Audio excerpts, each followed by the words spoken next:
Graças a Deus. Deus é bom. Da alegria estar com vocês. Discípulos, discipulando, discípulos. Graças a Deus. É uma das grandes missões da igreja, né? Sem dúvida alguma. E realmente é desafiador.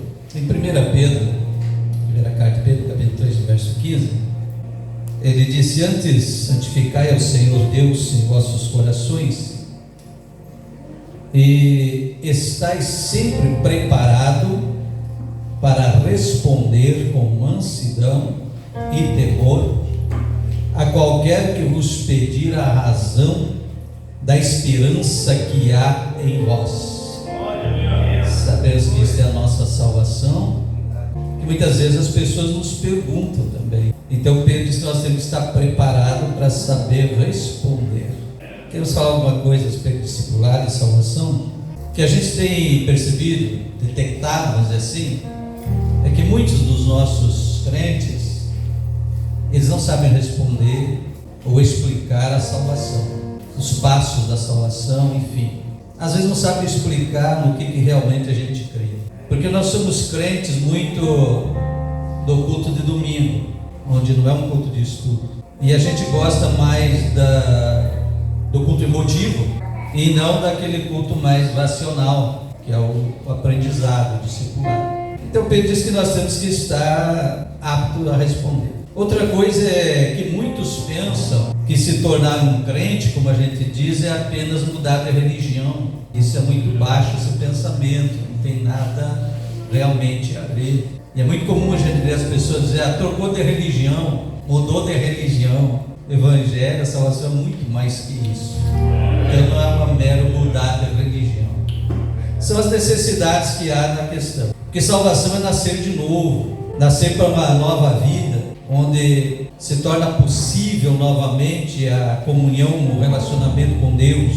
Aquele relacionamento é aquela comunhão que foi perdida no jardim quando o primeiro casal pecou. Se você dá uma olhada lá no início de Gênesis, lá no capítulo 2, você vai ver que Adão e Eva eram revestidos com a glória do Senhor, feitos à imagem e semelhança de Deus, tinham uma plena comunhão e relacionamento com Deus sem nenhuma restrição, era pleno, era absoluto. E isso é o que se perdeu quando no capítulo 3 se registra a queda, o pecado. Uma vez expulsos do jardim, eles só foram gerar filhos já fora do jardim, que não conheceram o jardim, que não conheceram o Pai, e desde então nenhum homem mais viu o rosto de Deus além de Adão e Eva. E a obra de Cristo é exatamente restaurar o ser humano ao seu estado original, aonde ele vai poder ter plena comunhão com Deus. Então é aí que parte os passos da conversão, novo nascimento, santificação, glorificação. A salvação é esse nascer para essa nova vida, restaurando essa comunhão. Em João 3,6 tem o fato daquele homem que foi ter com Jesus, e quando chegou e falou com Jesus, ele disse: mestre, chamou Jesus de mestre. Nós sabemos que o Senhor é mestre vindo da parte de Deus, porque ninguém pode fazer os sinais que tu fazes. Olha a importância dos sinais. Ele reconheceu, ninguém pode fazer. E ele era príncipe judeu, Nicodemos. Ele era príncipe, ele era um homem sábio, ele era da elite, lá da liderança do Sinédrio. Mas ele reconheceu pelos sinais que Jesus era um profeta enviado da parte de Deus. E ninguém pode fazer o que tu fazes se não vier da parte de Deus. Imediatamente Jesus disse para ele: você precisa nascer de novo. Aí surge aquele diálogo. E ele diz: como assim? Nascer da água e do Espírito. E ele usa uma expressão dizendo o seguinte: aquele que é nascido da carne é carne. O que é o nascido da carne? Geração de Adão. Aquele que é nascido do Espírito é Espírito, geração de Cristo. Nova vida, novo nascimento. Começa por aí. Então são essas expressões. Eu ouvi há muito tempo de uma pessoa, já há muito tempo, e nunca esqueci, acho que é uma verdade, sempre me lembro dessa expressão, que é a seguinte: que o Brasil não precisa de evangelização, porque o Brasil já é evangelizado. Isso que o Brasil precisa é conhecer a doutrina da salvação. E eu acho que é interessante, por quê? Eu acho que tu não vai achar uma pessoa na rua que você perguntar, você já ouviu falar de Jesus? Ele vai dizer já. Quem é Jesus? Aquele que morreu na cruz, foi crucificado. Acho que não encontro uma pessoa no Brasil que não saiba disso. Até porque o Brasil tem esse nome de ser um país cristão, maioria cristã. Então a questão não é a evangelização, a questão mais é o discipulado, conhecer as doutrinas, principalmente a doutrina da salvação. E aí é onde a gente tropeça muito.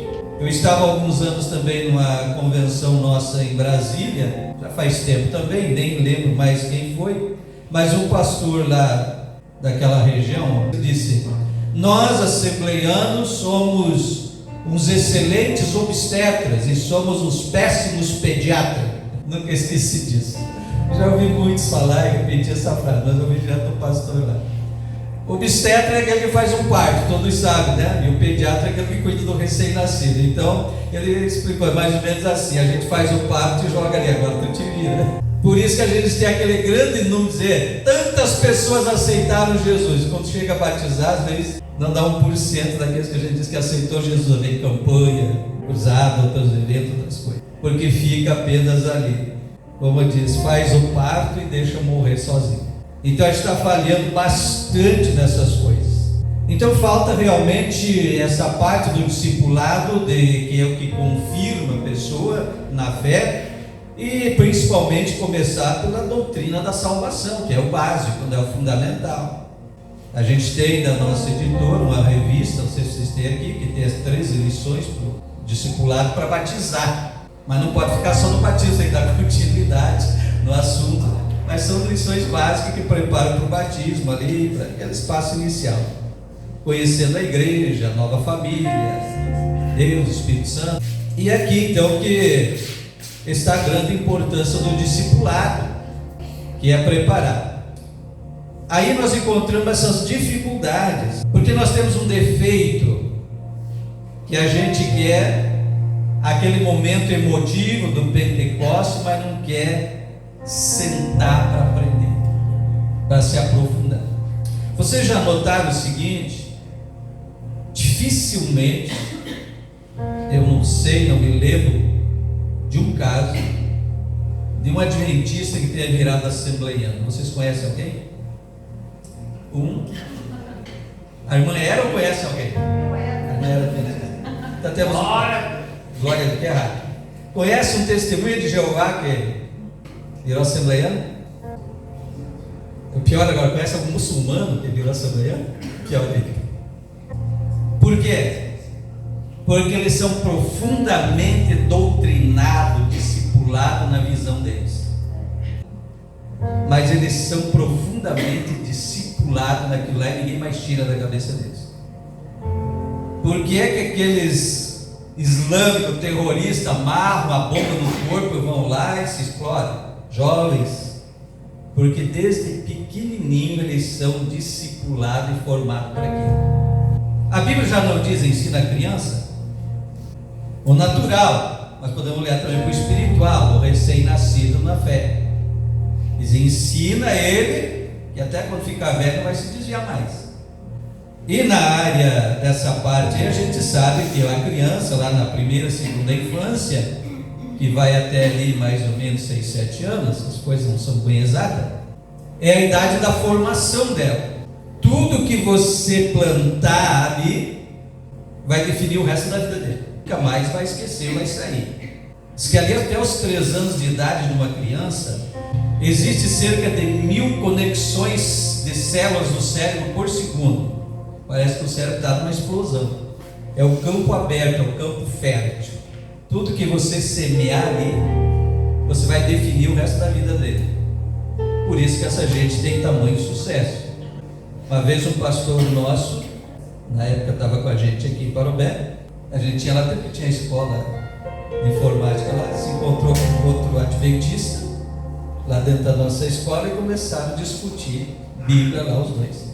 Ficaram à tarde, umas 3 horas, brigaram, se xingaram e saíram bravos com o outro. Nenhum conseguiu convencer o outro. Então, quando a pessoa é bem discipulada, é que nem a Bíblia diz, ó, não recua facilmente daquilo que você tem, quando você foi chamado, você tem aprendido. Então é de fundamental importância esse assunto. Veja bem, em Marcos 16 e 15, tem aquela ordem de Jesus: ide por todo mundo e pregar. Em Mateus 28, lá 19 e 20, tem a ordem diferente: decide, fazei discípulos e ensinando-os. Então tá, fazer discípulo e ensinar, é isso. Então são ordem de Jesus Cristo. Em Mateus 4, 23 diz assim: e percorria Jesus toda a Galiléia, ensinando nas suas sinagogas e pregando o evangelho do reino, e curando as enfermidades e moléstias entre o povo. Em Lucas 19, 47, ele diz: e todos os dias ensinava no templo, mas os principais dos sacerdotes e escribas e os principais do povo procuravam matá-lo. Então veja bem, há estudos e pessoas que estudam nessa área que dizem que encontra Jesus muito mais ensinando do que pregando. Muito mais. Se dedicava mais a ensinar do que pregar. E aí vem a pergunta: mas qual é a diferença de pregar e de ensinar? Vamos, como alguns dizem, desconstruir alguma coisa. Porque a maioria dos nossos crentes pensa assim, que pregar é aqui no púlpito. Quer dizer, tem as pregações no púlpito, mas tem gente que pensa que é isso. Aí na cabeça da maioria dos nossos crentes, membros da igreja, é assim: eu não sei pregar, eu não prego, porque na cabeça da maioria, pregar é só lá no púlpito. E também às vezes não sabe a diferença de pregar e de ensinar. São dons também diferentes, e tem diferença. Então também há muito tempo eu ouvi de um pastor, e eu gostei, às vezes eu costumo repetir, quando a gente é convidado para dar um estudo bíblico. Então no começar eu já digo assim: igreja, diz para o teu companheiro, acho que vai vida, estudo é diferente de pregação. Exatamente isso, para evitar uma decepção, porque tu é convidado para dar um estudo bíblico e está esperando uma pregação pentecostal, daquela barulhenta, fervorosa, e é diferente uma coisa da outra. Por quê? Porque a pregação é aquela proclamação das boas novas, é o testemunho da obra de Cristo, daquilo que Ele fez. É uma coisa básica que qualquer um pode fazer. Tem aquela história que Jesus passou o mar e foi para a terra dos Gadarenos, Gadara, lá encontrou um homem aquele. Jesus expulsou os demônios dele e o homem quis ir com Jesus. Jesus disse: não, vai, volta para a tua família e diz para eles o que o Senhor fez por ti. O que é isso? Isso é pregar. Vai lá e diz para eles. A mulher samaritana foi lá no poço, né, onde Jesus estava, aquela história da água, encontrou com Jesus, reconheceu que era o profeta. O que ele fez? Imediatamente ela voltou para Samaria e falou para toda a cidade, e diz que a cidade toda saiu para ver Jesus. E daqui a pouco os homens da cidade, o povo sai e disse: olha, mulher, não é mais pela tua palavra, mas é pelo que nós estamos ouvindo dele, que nós cremos que ele é o Messias. Então isso é o pregar, é sair e contar do que Jesus fez. Isso é muito mais lá fora do que aqui no púlpito. Então aqui no púlpito seria muito mais para ensino, como nós vemos Jesus indo na sinagoga ensinar, mais ensinar do que outra coisa. Pregar é no corpo a corpo lá fora, aquilo que a gente chama de evangelização, e que muitos têm vergonha de fazer, tímidos de fazer. Mas eu vejo que Jesus disse: vá e conte o que o Senhor fez na tua vida. Isso é a maior pregação, é anunciar as boas novas. Olha, encontrei, como disse a mulher samaritana, e encontrei um profeta lá, é o Messias, e todo mundo ia para lá. Então eram coisas simples, vamos dizer assim. Então pregar é proclamar essas boas novas, é testemunhar da obra de Jesus, é levar o convite para crer, para receber a salvação. Isso todos podem fazer, e a ordem é para toda a igreja, não é só para aquele que foi consagrado ao obreiro. Já o ensino, por sua vez, é a explanação da palavra, a explicação, é a mais aprofundada nas verdades bíblicas, com bases bíblicas, coisa. Eu faz muito tempo que eu trabalho nessa área, então às vezes as pessoas até aconteceu de pessoas perguntar: pastor, o que você vai pregar? Você anota tanto versículo bíblico, fala tanto versículo bíblico, que às vezes até atrapalha tanta anotação. Não, porque cada expressão, cada palavra que eu dou, eu quero ter certeza que tem uma base bíblica, eu não posso fazer confusão. exposição.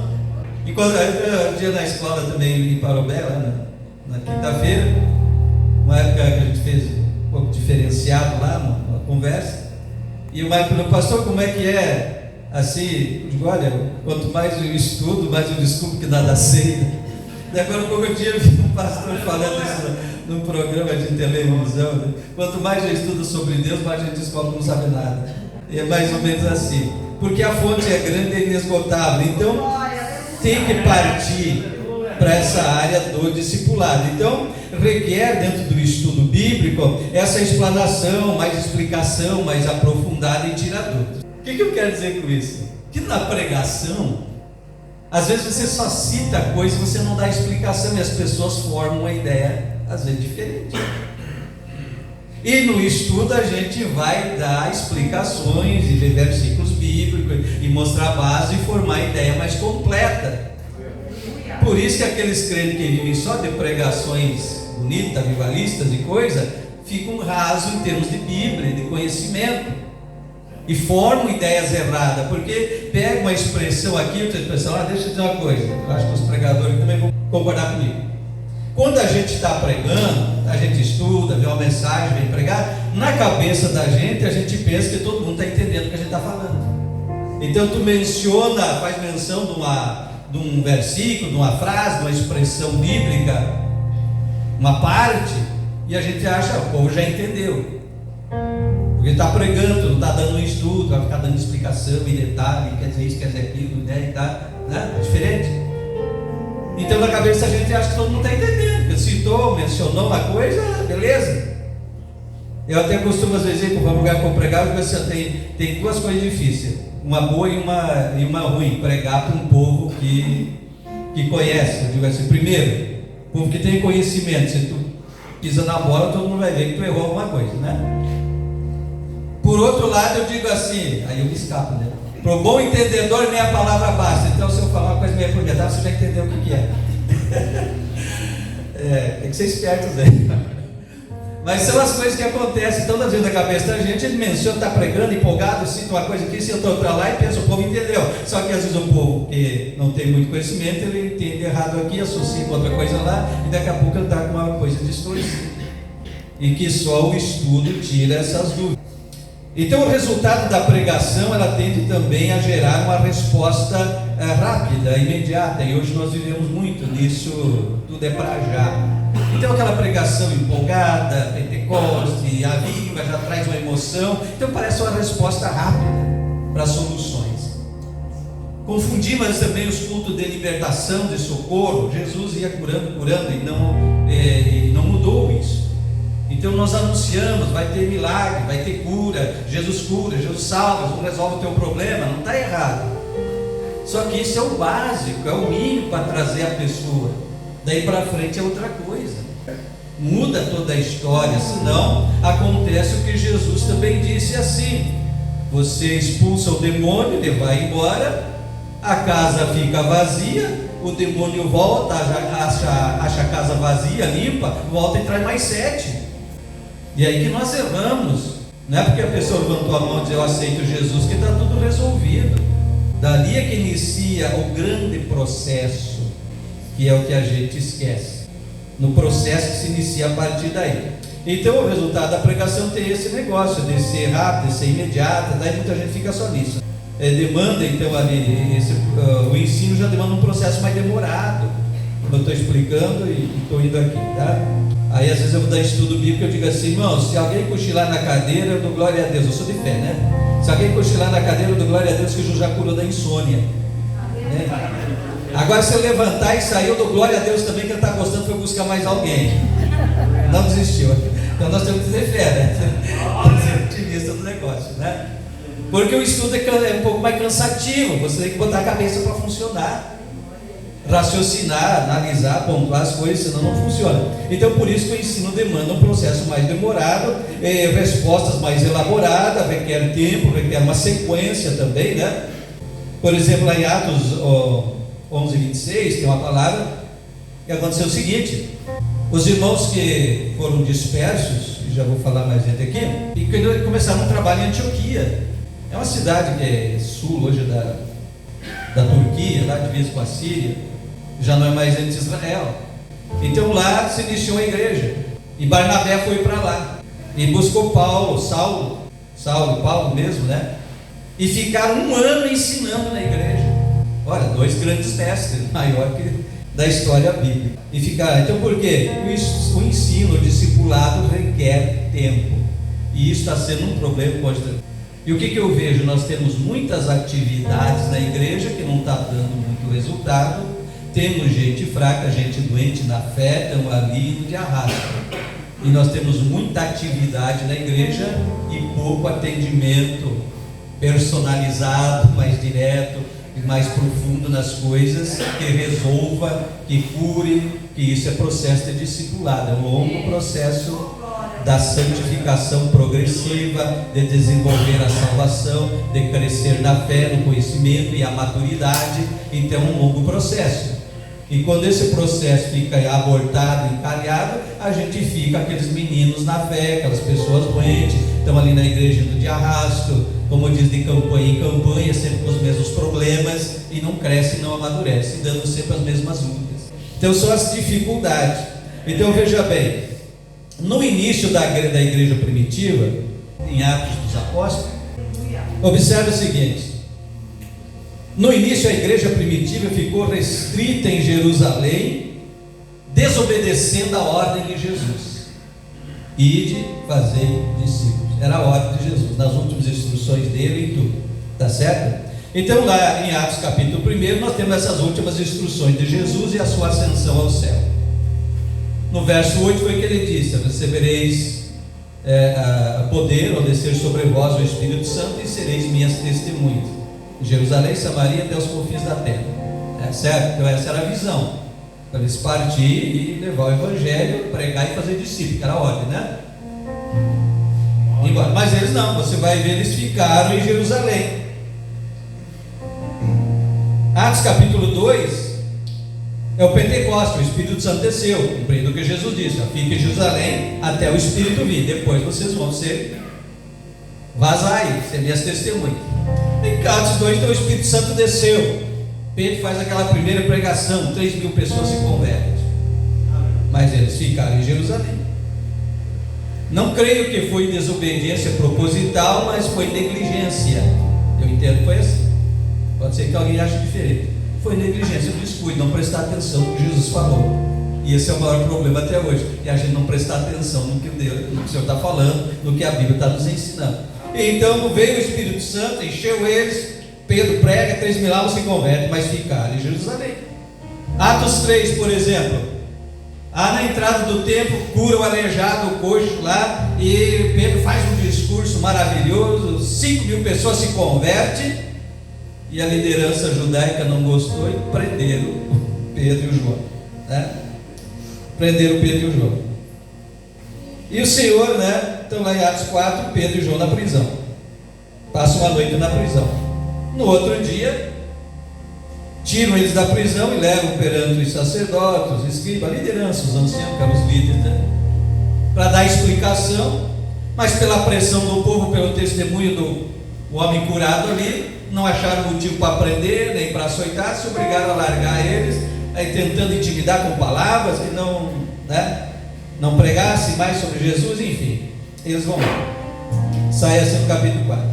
Então não puderam castigar, não puderam fazer nada. Em Atos capítulo 5, tem ali sinais, muitos sinais e milagres. Diz que até doentes eles traziam, botavam pelo caminho, para que pelo menos a sombra de Pedro trocasse, e eram curados. Mas eles continuavam em Jerusalém. Então os apóstolos são presos. Milagrosamente Deus manda um anjo lá e solta eles. E o anjo diz: vão lá para o templo ensinar. Aí quando aqueles tinham prendido eles, mandam o estudar, a cárcere está fechada, os guardas estão lá, mas os presos estão lá dentro. Ficaram assombrados. Aí chega mais alguém e diz: estão lá no templo ensinando. E eles enciumados mais uma vez. Mas o que acontece aí? Continuava em Jerusalém, desobedecendo a ordem do ir. E até hoje é assim, né? A maioria só quer o conforto da pregação, e cantamos o hino da Cassiane: preciso de uma bênção, não vou desistir, não saio daqui enquanto não me abençoar. mas e ninguém quer ir. Eu digo assim, nós temos um monte de crente bordando de bênção na igreja, mas não compartilha com ninguém, né? Compartilha um monte de outra coisa nas redes sociais hoje, menos o evangelho, menos com o vizinho, com amigo, essas coisas. E aí vem para a igreja cantar, preciso de uma bênção e não vou desistir. E só saio daqui quando o Senhor me abençoar. E pior que muitas vezes não recebe a bênção. Até porque é curioso que lá em Mateus, quando Jesus disse assim, ide, fazei discípulo e ensinai, daí Jesus disse assim, e eu estarei convosco todos os dias. Aí eu pergunto, para quem que Jesus disse eu estarei convosco? Para aquele que vai, não é para aquele que fica. Então às vezes nós temos um crente acomodado, preguiçoso dentro da igreja, e a gente está dizendo, Deus disse, eis que estou contigo todos os dias. Ele disse, eu estou contigo que vai, vá, pregue, faça isso que eu sou contigo. Aleluia. Então enquanto a igreja não estiver cumprindo isso, não espere grande coisa não. É a razão porque muitas vezes orações nossas não estão sendo respondidas. Aí o que acontece? Uma terrível perseguição, onde Saulo era o principal dos perseguidores, e acontece o primeiro mártir da igreja, que foi o Estevão. E aí então eles vazaram de Jerusalém. Os apóstolos ficaram, mas o resto da igreja, como era o Império Romano que governava, começaram a se espalhar pelo Império. Depois surgiu aquele imperador Nero, que começou daí a perseguição do Império. Até ali era a perseguição das lideranças judaicas perseguindo a igreja. Depois com Nero começou a perseguição do Império. Mas o que espalhou eles de Jerusalém foi a perseguição da liderança judaica. E aí eles se espalharam pelo Império. E aí diz assim, Atos 8:4, mas os que andavam dispersos iam por toda parte anunciando a palavra. Precisou uma perseguição, precisou um mártir dentro de Jerusalém, para ele sair das quatro paredes e começar a anunciar o evangelho fora. Deus misericórdia.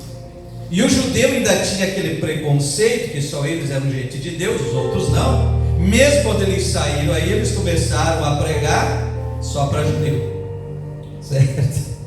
Só para judeu. Está onde na Bíblia? Está em Atos. Então eles foram lá pregando, e após a pregação surge a necessidade do ensino, aquilo que nós estamos falando, tá? Então em Atos capítulo 11 diz assim, a partir do verso 19, e os que foram dispersos pela perseguição que se sucedeu por causa de Estevão, caminharam até a Fenícia, Chipre e Antioquia, não anunciando a ninguém a palavra, senão somente aos judeus. Aqui tem a ver com a tradição e os preconceitos que o judeu tinha, tá?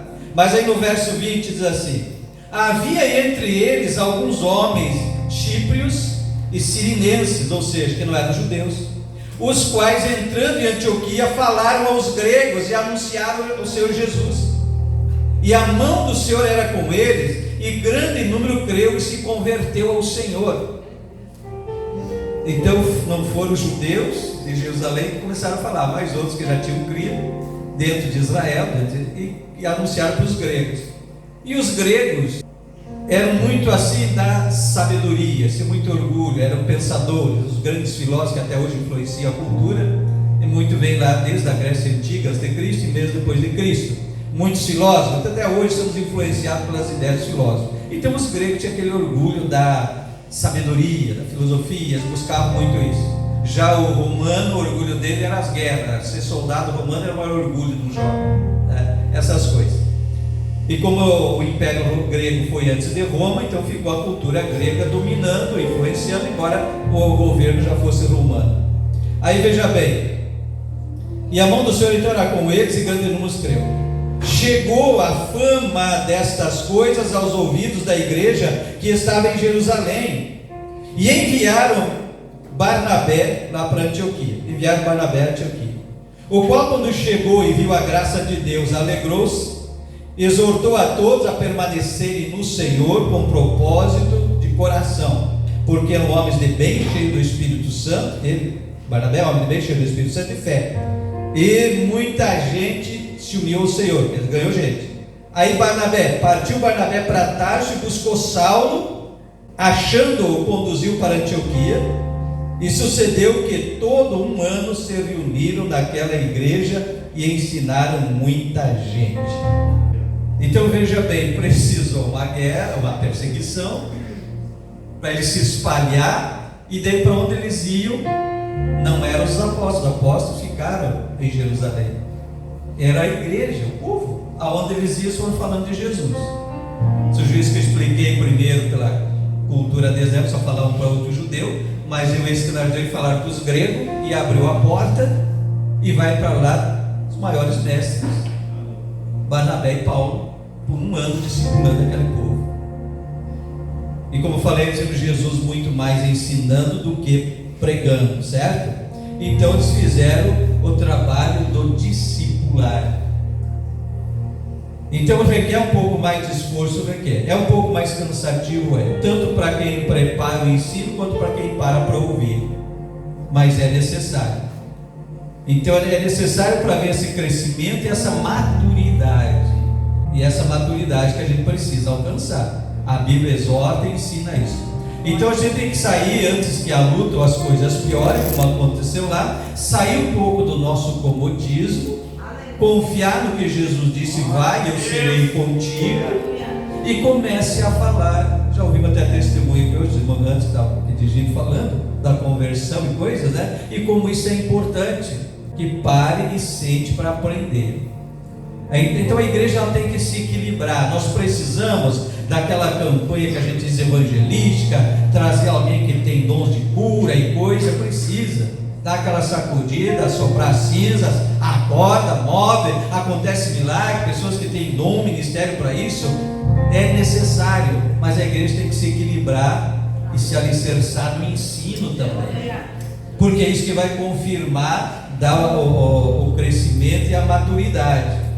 Tá certo? O horário acabou e ficou para trás realmente entrar na questão da doutrina da salvação, que a nossa salvação, o que é? Ela é em 3 tempos: nascimento, progressão, santificação progressiva, glorificação, e aí tem muitos detalhes, amém? Se o pastor quiser, a gente marca um outro dia para continuar, amém? Obrigado. Vamos orar? Estamos em pé.